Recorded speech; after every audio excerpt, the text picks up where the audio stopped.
Mesdames, Messieurs, bonjour. Ravi de vous retrouver pour cette nouvelle émission du JT Cultures et Marchés. Alors, nous commencerons cette édition en évoquant le regain de tension en région Mer Noire. Nous irons ensuite au Brésil, où les semis de maïs dits safrina s'accélèrent, puis nous ferons un point sur les surfaces françaises de cultures d'hiver. Enfin, nous évoquerons la nouvelle estimation par l'USDA de la production de maïs en Argentine. Le 24 février 2022, les troupes russes sont entrées en Ukraine. Ce premier anniversaire ainsi que la perspective d'un éventuel terme du couloir d'exportation le 19 mars prochain apportent de la nervosité sur les marchés agricoles. Il faut dire que d'importants volumes de maïs sont importés en Europe en provenance d'Ukraine.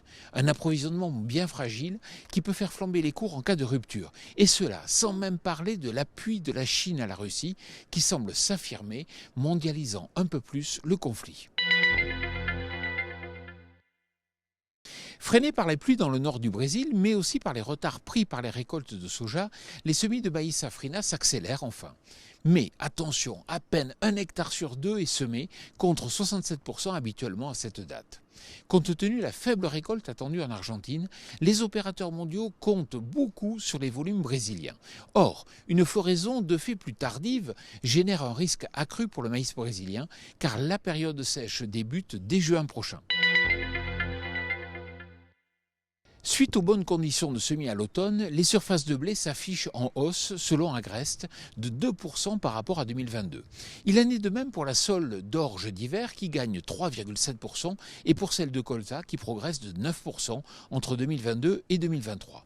Cela va se solder mécaniquement par une baisse des emblavements de maïs, de tournesol ou d'orge de printemps et un impact sur les cours est à prévoir.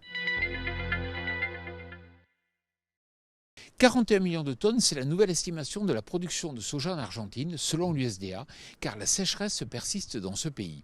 Le ministère américain a fait un premier pas en baissant son évaluation de 4,5 millions de tonnes. Mais ce n'est pas fini, car de nouveaux ajustements sont encore à prévoir.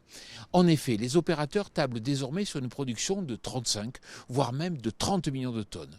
Cela a certes dopé les exports américains, mais des bonnes disponibilités au Brésil seront indispensables pour espérer un équilibre des bilans. Voilà, le JT Culture et Marché, c'est terminé. Je vous souhaite bien sûr une excellente semaine.